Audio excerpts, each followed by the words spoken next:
A very good morning, dear students. In class 12 economics, we have discussed about the central bank. In this video, we will discuss about the instrument of money supply used by central bank of the country. ठीक है, central bank का एक function जो अपन ने पढ़ा था, regulatory of money supply. इसमें अपन ये कहते हैं कि मनी सप्लाई को सेंट्रल बैंक रेगुलेट या कंट्रोल तो करता है, but what can be the instrument through which it may और इट कैन कंट्रोल इट. ऐसे कौन कौन से इंस्ट्रूमेंट हैं जिसके थ्रू ये इन्हें कंट्रोल कर सकता है. इस वीडियो में अपन डिस्कशन करते हैं क्वांटिटेटिव और क्वालिटेटिव इंस्ट्रूमेंट्स के बारे में. क्वांटिटेटिव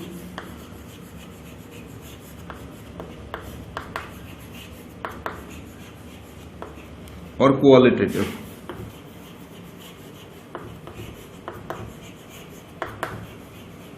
इंस्ट्रूमेंट्स के बारे में पहला क्वेश्चन यहीं से पूछ लिया जाता है, what do you mean by quantitative instruments used by central bank. Quantitative instruments are those instruments which focuses on the overall money supply. जो ओवरऑल मनी सप्लाई पर फोकस करते हों उन्हें क्वांटिटेटिव इंस्ट्रूमेंट कहा जाता है. इसे यूं भी एक्सप्लेन किया जा सकता है कि quantitative instruments are those instruments which create a general effect over the entire economy. which create general effect over the entire economy. General effect. ठीक है, लेकिन जब बात की जाए क्वालिटेटिव की, तो क्वालिटेटिव किसे कहा जाता है? which focus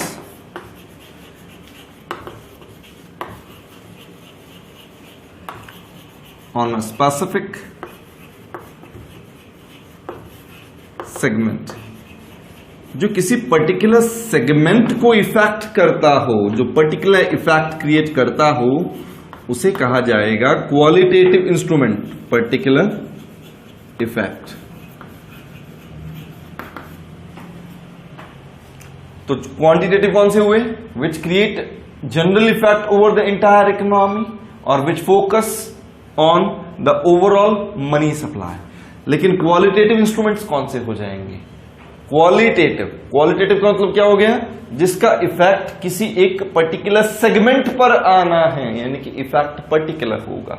होते कौन कौन से हैं इसमें अपन पढ़ने जाएंगे. CRR, SLR, रेपो रेट या फिर बैंक रेट. दोनों अलग अलग है, दोनों में डिफरेंसेस हैं, लेकिन है एक ही चीज. ठीक है, इनके बारे में डिस्कशन करेंगे. Reverse repo and open market operations. Open market operations. जबकि क्वालिटेटिव इंस्ट्रूमेंट्स कौन से होते हैं? राशनिंग ऑफ क्रेडिट या क्रेडिट राशनिंग,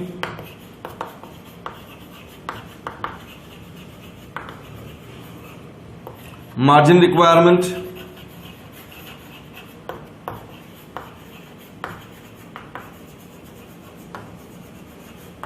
और मोरल सुएजन. मोरल सुएजन. सबसे पहले तो अपने को ये नाम याद करने. Qualitative instruments. क्वालिटेटिव इंस्ट्रूमेंट्स के बारे में अगर बात करूं तो तीन बताए. कौन कौन से? राशनिंग ऑफ क्रेडिट या क्रेडिट राशनिंग, दूसरा मार्जिन रिक्वायरमेंट, और तीसरा मोरल सुएजन. इसे मोरल प्रेशर के नाम से भी जाना जाता है. किसके नाम से जानते हैं? मोरल प्रेशर के नाम से भी जानते हैं. तीन क्या क्या बता दिए? क्रेडिट राशनिंग, मार्जिन रिक्वायरमेंट और मोरल सुएजन. जबकि अगर क्वांटिटेटिव इंस्ट्रूमेंट्स के बारे में बात करें तो cash reserve ratio, statutory liquidity ratio, repo rate, reverse repo rate and open market operations. फटाफट से मेरे साथ रिकॉल करिएगा. Quantitative instruments are those instruments which affect to the overall money supply और which create a general effect over the entire economy. लेकिन अगर qualitative के बारे में बात करें तो qualitative instruments are those instrument which create a particular effect on a specific segment. किसी एक पर्टिकुलर सेगमेंट पर स्पेसिफिक इफेक्ट क्रिएट करते हैं तो उसे क्वालिटेटिव कहा जाएगा। क्वांटिटेटिव कौन कौन से? CRR, SLR, repo bank rate, reverse repo और ओपन मार्केट ऑपरेशंस। जबकि क्वालिटेटिव कौन कौन से? Rationing of credit, margin requirement और मोरल सुएजन। अब अपन बात करते हैं कि एक एक पॉइंट को अपन उठाते जाते हैं और उन्हें एक्सप्लेन भी करते जाते हैं।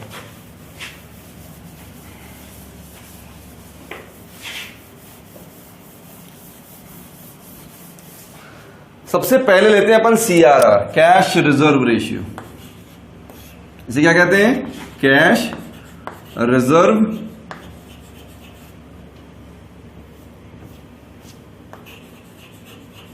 रेशियो। ठीक है, कैश रिजर्व रेशियो क्या होता है? Part of primary deposits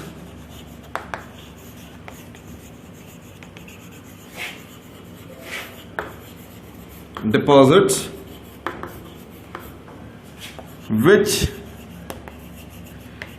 is kept along with central bank। ये CRR मनी क्रिएशन का एक इंपॉर्टेंट कंपोनेंट भी है। यानी अगर मैं आपसे पूछ लूं which of the following is an important और basic element for money creation, तो आप कह सकते हैं CRR। जनरली मनी क्रिएशन निकालने के लिए फॉर्मूला क्या में लिया जाता है? 1/CRR into primary deposits. ठीक है, ये आपको रेफरेंस के लिए 1 मार्क के क्वेश्चन के लिए याद रखना होगा। जबकि अपन बात करते हैं CRR का मीनिंग, तो CRR का मीनिंग क्या होता है? Part of primary deposit which is kept along with the central bank. यानी कि कमर्शियल बैंक के पास जो भी डिपॉजिट क्रिएट होती है उसका पहला हिस्सा जो निकाल करके सेंट्रल बैंक के पास जमा करा दिया जाता है उसे क्या कहा जाता है? CRR कहा जाता है। अब कैश रिजर्व रेशियो जो बैंक सेंट्रल बैंक के पास जमा कराया जाएगा, इसका सीधा सा मतलब ये लीगल रिजर्व रेशियो है। और जब ये लीगल रिजर्व रेशियो है तो इसका मतलब ये मनी क्रिएशन में पार्ट नहीं लेगा। अब अगर ये मनी क्रिएशन में पार्ट नहीं लेगा, एग्जांपल के लिए समझिएगा, 100 रुपए बैंक में जमा किए जाते हैं, प्राइमरी डिपॉजिट है। मान लेते हैं कि भाई 5%, हालांकि 4% एग्जैक्टली, अभी अपन बात करते हैं 5% आपके CRR होता तो आप 5 रुपए तो कहां जमा करा देते? सेंट्रल बैंक में। फर्दर लेंट आउट कितना कर सकते हैं? 95 लेंट आउट कर सकते हैं, है ना। उधार कितना दे पाएंगे आप? 95 का उधार दे पाएंगे। अब इसे यूज कैसे किया जाए? In case of inflation. Inflation कब होता है? When there is excess money supply in the market. जब मार्केट में मनी सप्लाई ज्यादा हो, जब मार्केट में लोगों के पास में पैसा ज्यादा हो, तो उस केस में सेंट्रल बैंक क्या चाहेगा कि मार्केट में क्रेडिट क्रिएशन ज्यादा हो, लोगों को पैसा ज्यादा मिले या पैसा कम मिले। क्या करना चाहिए? लोगों के पास में जब ऑलरेडी पैसा ज्यादा है तो सेंट्रल बैंक को क्या करना चाहिए? क्रेडिट क्रिएशन की प्रोसेस को धीमा कर देना चाहिए। यानी कि क्रेडिट के लिए पैसा मार्केट में कम बचे। जब कम बचे इसका मतलब क्या करना चाहिए? इस CRR को बढ़ा देना चाहिए। अगर इस CRR को इंक्रीज कर दिया जाए, when there is a rise in CRR, the money available for further credit creation will fall and ultimately it will reduce the money supply in the economy. Inflation के केस में CRR को क्या करना चाहिए? बढ़ा देना चाहिए। क्यों बढ़ा देना चाहिए? क्योंकि CRR जैसे ही बढ़ेगा क्रेडिट क्रिएशन ऑटोमेटिकली क्या हो जाएगा? कम हो जाएगा। इसी तरीके से अगर डिफ्लेशन हो, स्लो डाउन हो, तो डिफ्लेशन में अपन कहते हैं मनी सप्लाई मार्केट में क्या है? कम है, लोगों की जेब में पैसा कम है। तो उस कंडीशन में सेंट्रल बैंक को क्या चाहिए कि वो लोगों की जेब में पैसा ज्यादा जाने दे, यानी कि क्रेडिट क्रिएशन क्या हो? ज्यादा हो। क्रेडिट क्रिएशन ज्यादा कब होगा? जब इस रेट को कम कर दिया जाएगा। अगर ये रेट मान लीजिए 5 से 4 पर आ जाती है तो फिर क्रेडिट कितना दिया जा सकता है? 96 रुपये तक कर दिया जा सकता है। यानी उस केस में, डिफ्लेशन के केस में से क्या कर देना चाहिए, डिक्रीज कर देना चाहिए। ठीक है, इसी के बेसिस पर अपन डिस्कशन करते हैं SLR का, statutory liquidity ratio. Statutory liquidity ratio होता क्या है, the part of primary deposit which is kept along with the commercial bank itself to maintain its day to day operations.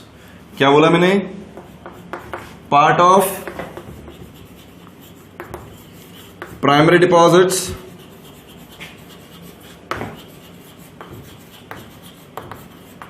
which is kept with the commercial bank itself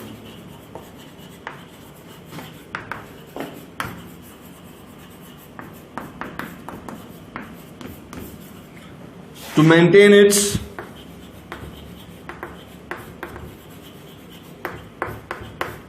day to day operations, day to day operations. जो पैसा commercial bank अपने पास रोक करके रखे अपने day to day operations को maintain करने के लिए, यानी कि ये पैसा भी LRR की पार्ट है, ये पैसा भी उधार नहीं दिया जा सकता। मान लेते हैं इसकी रेट है 20%, इसकी रेट कितनी है 20%। मान लेते हैं कि 100 रुपए में से इसकी रेट 20% इमेजिन की, तो फर्दर लेंट आउट कितना किया जा सकता है 80। अभी करंट सिचुएशन, अगर मार्केट में इन्फ्लेशन हो, इसका मतलब मार्केट में मनी सप्लाई क्या है, ज्यादा है। जब मार्केट में मनी सप्लाई ज्यादा है तो उसे कम करने के लिए हमें क्या करना चाहिए, हमें इस क्रेडिट क्रिएशन की प्रोसेस को धीमा करना चाहिए, यानी कि इसको कम करना चाहिए, इस 80 को कम करना चाहिए। 80 कम कब होगा, जब ये 20 की वैल्यू क्या हो जाएगी, बढ़ जाएगी। यानी कि when there is a rise in the statutory liquidity ratio, the money supply in the economy will fall। यानी इन्फ्लेशन के केस में क्या करें, इंक्रीज कर दें इसको, SLR को क्या कर दिया जाए, इंक्रीज कर दिया जाए।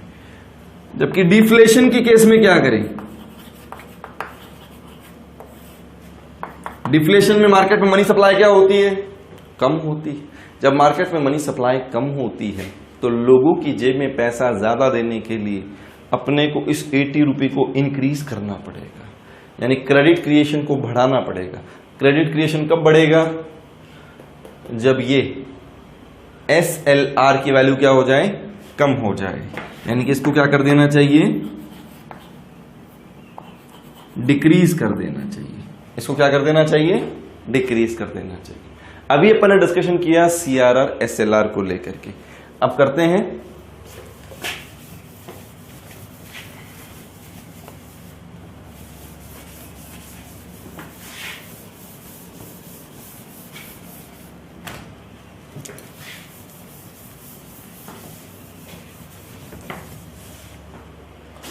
Bank rate and repo rate.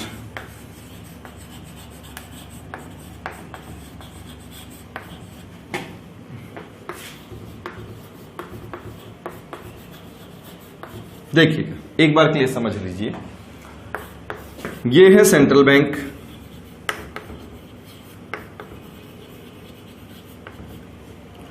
ये है कमर्शियल बैंक।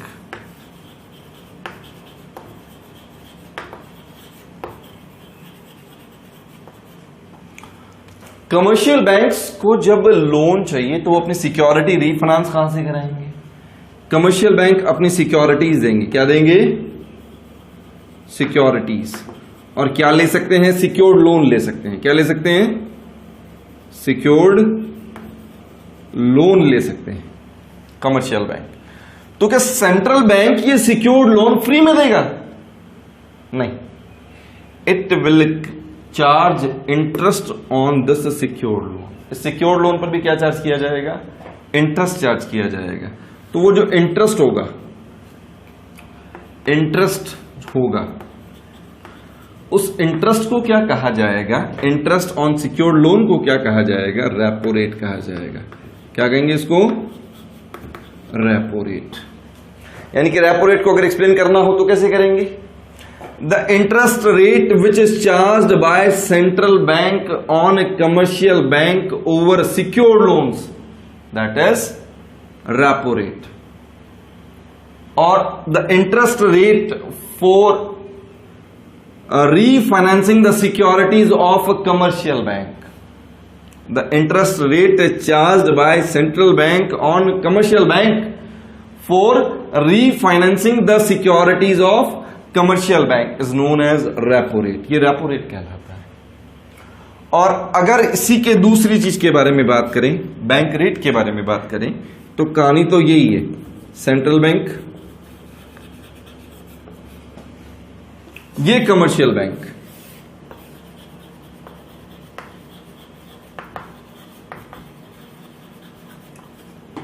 अब भाई बात यह है कि कमर्शियल बैंक को पैसा चाहिए तो सही, लेकिन सिक्योरिटीज नहीं है इनके पास में।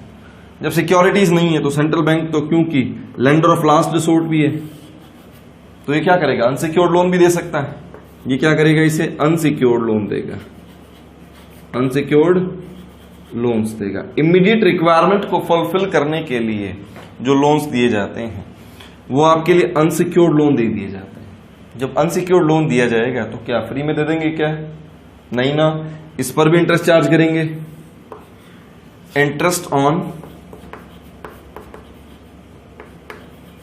इंटरेस्ट ऑन अनसिक्योर्ड लोन, इसे कहा जाता है बैंक रेट। इसे क्या कहते हैं, बैंक रेट कहते हैं। तो दोनों में फर्क किस चीज का आ रहा है, ये सिक्योर्ड लोन पर है, सिक्योरिटीज प्लेस है, इसमें कोई सिक्योरिटी नहीं है। ठीक है, ये जनरली अगर टर्म पर बात की जाए तो ये शॉर्ट टर्म हो सकता है, ये लॉन्ग टर्म हो सकता है।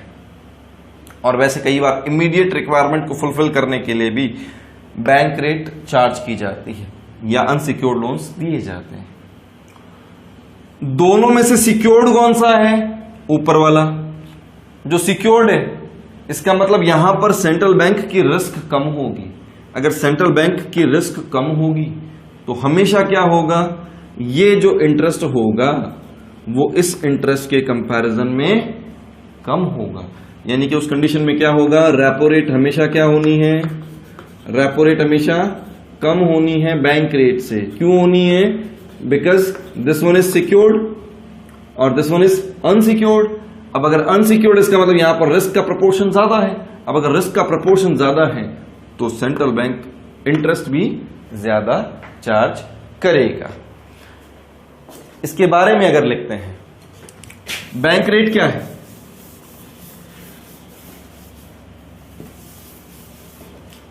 Interest charge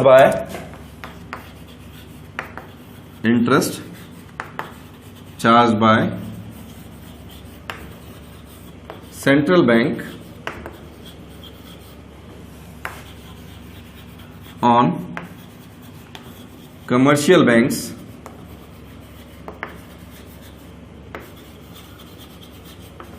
over unsecured loans, over unsecured loans. जबकि रेपो रेट क्या हो जाएगा, interest charge by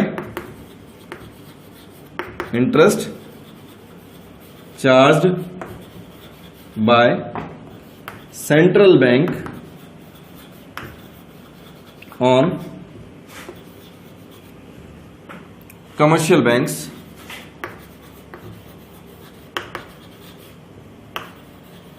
over secured loans.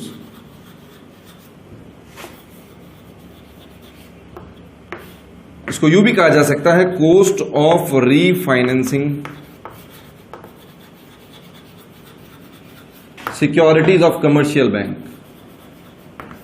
Securities of commercial bank भी कहा जा सकता है। ठीक है, अब देखिएगा इन दोनों को कैसे यूज किया जाए। अगर केस है इन्फ्लेशन का और ये डिफ्लेशन, इन्फ्लेशन कब आती है? जब मार्केट में मनी सप्लाई ज्यादा हो। इसका मतलब इसे रेक्टिफाई करने के लिए अपने को मनी सप्लाई को कम करना है। मनी सप्लाई को क्या करना है? कम करना है। बैंक रेट या रेपो रेट दोनों ही कॉस्ट ऑफ लोन है। दोनों ही क्या है? कॉस्ट ऑफ लोन है। बात अलग अलग है, ये अनसिक्योर्ड है वो सिक्योर्ड है, लेकिन है क्या? Cost of loan. अगर मार्केट में इन्फ्लेशन है, अगर मार्केट में क्या है? इन्फ्लेशन है, इसका मतलब मार्केट में मनी सप्लाई ज्यादा है। आप ये चाहते हैं या सेंट्रल बैंक ये चाहती है कि मार्केट की मनी सप्लाई कम हो, तो अपन ये चाहेंगे ना, यानी कि सेंट्रल बैंक ये चाहेगी ना कि भाई कमर्शियल बैंक को ही पैसा कम मिले। कमर्शियल बैंक पैसा कम कब लेगी? When it cost high rate. अगर ये हाई रेट से कॉस्ट क्रिएट करता हो तो उस केस में कमर्शियल बैंक सेंट्रल बैंक से लोन ही कम लेंगी। जब वो लोन कम लेंगी तो फर्दर लेंट आउट भी क्या करेंगी? कम करेंगी। यानी कि इन्फ्लेशन के केस में क्या कर देना चाहिए? इसको इंक्रीज कर देना चाहिए। जबकि डिफ्लेशन के केस में क्या करें?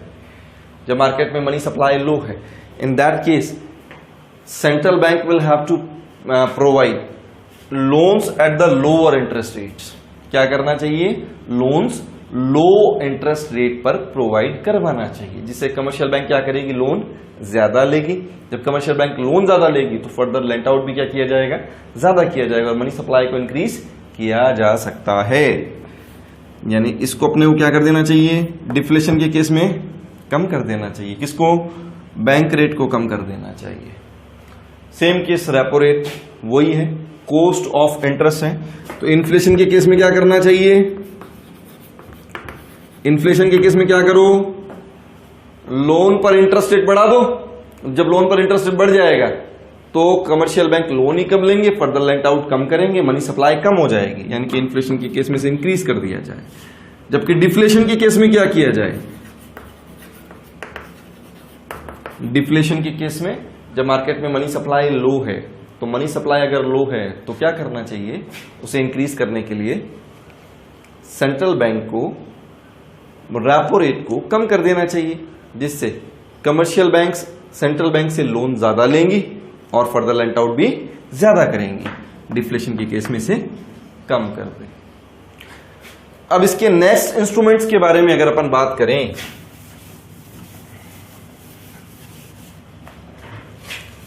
तो अपने पास में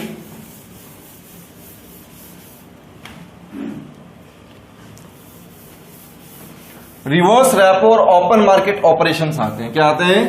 reverse repo and open market operations. Reverse repo और लास्ट इसका आता है ओपन मार्केट ऑपरेशंस।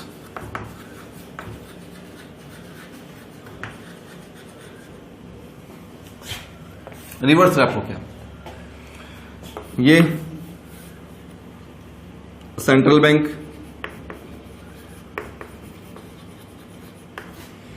ये कमर्शियल बैंक्स, कमर्शियल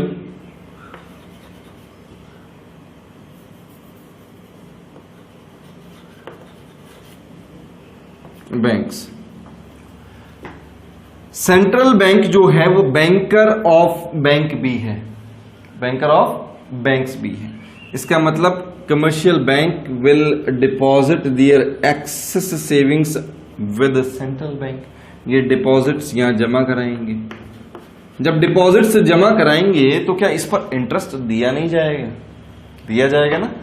यानी कि सेंट्रल बैंक ने क्या करेगा? इंटरेस्ट देगा भी, इंटरेस्ट देगा भी। अब इंटरेस्ट अगर दिया जाएगा तो इसी इंटरेस्ट को कहा जाएगा रिवर्स रेपो। इसे ही क्या कहेंगे अपन? Reverse repo. तो सीधे सीधे यहां क्या लिख दूं? रिवर्स रेपो क्या होता है? Interest provided by central bank to commercial banks, to commercial banks on their deposits, on their deposits, उनके डिपॉजिट्स पर जो इंटरेस्ट दिया जाएगा वही कहलाएगा रिवर्स रेपो। अब इन्फ्लेशन के केस में क्या करें, जब मार्केट में महंगाई हो, मनी सप्लाई ज्यादा हो, तो क्या करना चाहिए?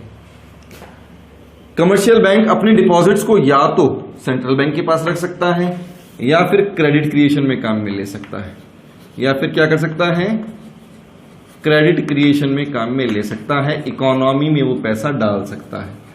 अपन ये चाहते हैं कि क्रेडिट क्रिएशन कम हो जाए, अपन ये चाहते हैं क्रेडिट क्रिएशन क्या हो जाए, कम हो जाए। जब क्रेडिट क्रिएशन कम करना है तो अपने को डिपॉजिट्स को बढ़ाना पड़ेगा, क्योंकि कमर्शियल बैंक अपने पैसे को खुद के पास तो नहीं रखेगा, या तो देगा सेंट्रल बैंक को या देगा इकोनॉमी को। अब अपन चाहते हैं कि यहां पर इन्फ्लेशन है, मनी सप्लाई ज्यादा है, उसे कम करना चाहते हैं। अगर इसको कम करना है तो डिपॉजिट्स बढ़ानी पड़ेंगी। तो डिपॉजिट कब बढ़ेंगी, when you offer them higher interest rate, यानी कि अगर आपने इन्हें अट्रैक्टिव इंटरेस्ट रेट ऑफर किया तो ये अपना पैसा सेंट्रल बैंक को डिपॉजिट कराएंगे बजाय के मार्केट में लेंट आउट करने के। यही केस अगर डिफ्लेशन में हो, यही केस अगर डिफ्लेशन में हो, या मार्केट में मनी सप्लाई क्या है, कम है, मार्केट में स्लो डाउन है। अगर मार्केट में स्लो डाउन है तो अपन ये चाहते हैं कि भाई कमर्शियल बैंक अपना पैसा हमारे पास ना दे, बल्कि कमर्शियल बैंक क्या करे, अपना पैसा मार्केट में क्रेडिट क्रिएशन में लगा दे, जिससे मार्केट की मनी सप्लाई बढ़े। तो अपन ये चाहते हैं कि डिफ्लेशन के केस में मनी सप्लाई को बढ़ाना चाहते हैं, क्रेडिट क्रिएशन बढ़ाना चाहते हैं। जब वो बढ़ाना है इसका मतलब डिपॉजिट्स कम करनी पड़ेंगी। डिपॉजिट्स कम कब होंगी, जब इन्हें यहां पर इंटरेस्ट क्या कर दिया जाए, कम दे दिया जाए, यानी कि रिवर्स रेपो को क्या कर दिया जाए, कम कर दिया जाए। If there is a fall in the reverse repo, commercial bank will prefer to withdraw their amount or withdraw their deposits from central bank and will invest their savings in the process of credit creation, यानी कि अपनी savings को credit creation में invest कर देंगी। अब last point पढ़ते हैं, ओपन मार्केट ऑपरेशन। आपके क्वांटिटेटिव मेजर का लास्ट इंस्ट्रूमेंट है open market operations. Open market operations होता क्या है, इसको समझिएगा। सीधा सा मतलब है buying and selling of government securities. इसका मतलब क्या होता है, buying and selling of government securities. एक तरफ समझिएगा इसको, ये सेंट्रल बैंक है,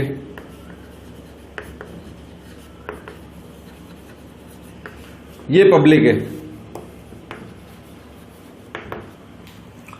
और यहां पर गवर्नमेंट मान लेते हैं, ये गवर्नमेंट है। सेंट्रल बैंक इनके लिए एजेंट का काम भी करता है। सेंट्रल बैंक क्या है, गवर्नमेंट का एजेंट भी है। अगर गवर्नमेंट को पैसे की रिक्वायरमेंट है तो सेंट्रल बैंक क्या करेगा, सिक्योरिटीज इशू करेगा। क्या करेगा, सिक्योरिटीज इशू करेगा और पैसा ले लेगा, मनी लेगा, पैसा लेगा। अब अगर पैसा ले लिया गया तो उस पैसे को गवर्नमेंट को दिया जा सकता है, उस पैसे को अपने पास होल्ड किया जा सकता है। ऐसा करने से, यानी कि सेल ऑफ सिक्योरिटी अगर किया जाएगा, सेल ऑफ सिक्योरिटीज अगर किया जाएगा तो लोगों का पैसा सेंट्रल बैंक के पास आ जाएगा, मार्केट की मनी सप्लाई क्या हो जाएगी, कम हो जाएगी। यानी कि इन case of inflation, when there is excess money supply in the economy, generally central bank sell its securities and reduce the excess money supply in the economy। यानी कि excess money supply जो इकोनॉमी में था उसको क्या करेगा, सोख कर लेगा, आपके पास में इकट्ठा कर लेगा, खुद के पास में इकट्ठा कर लेगा। तो उस केस में क्या किया जाएगा, सेल ऑफ सिक्योरिटीज किया जाएगा। इन्फ्लेशन के केस में क्या करना है, सेल ऑफ सिक्योरिटीज करना है। और वहीं अगर ये चीज डिफ्लेशन में हो, यानी कि मार्केट की मनी सप्लाई कम हो, मार्केट में पैसा पहले ही कम है, तो पहले ही पैसा कम है, तो पैसा तो किसने रोक रखा है, सेंट्रल बैंक ने रोक रखा है। सेंट्रल बैंक क्या बोलेगा इनको कि भैया आपके पास जो सिक्योरिटी है हमें वापस ला दो और अपना अपना पैसा ले जाओ। यानी कि उस केस में क्या किया जाएगा, बाइंग ऑफ सिक्योरिटीज किया जाएगा। Buying of securities. जब बाइंग ऑफ सिक्योरिटीज होगा तो पैसा वापस दोबारा कहां पहुंच गया, मनी दोबारा कहां आ जाएगी, मार्केट में आ जाएगी, यानी कि मनी सप्लाई मार्केट में दोबारा रेज कर जाएगा। यानी कि डिफ्लेशन के केस में क्या करना चाहिए, बाइंग ऑफ सिक्योरिटीज। ठीक है, आज की क्लास में अपन ने डिस्कशन किया है क्वांटिटेटिव इंस्ट्रूमेंट्स का। किसका, क्वांटिटेटिव इंस्ट्रूमेंट्स का। कौन कौन से थे, CRR, SLR, repo, bank rate, reverse repo, open market operations. आपको इनको रिकॉल करना है। इसका जो सेकंड पार्ट है क्वालिटेटिव इंस्ट्रूमेंट, वो कवर करेंगे अपन अपने नेक्स्ट वीडियो में। Thank you.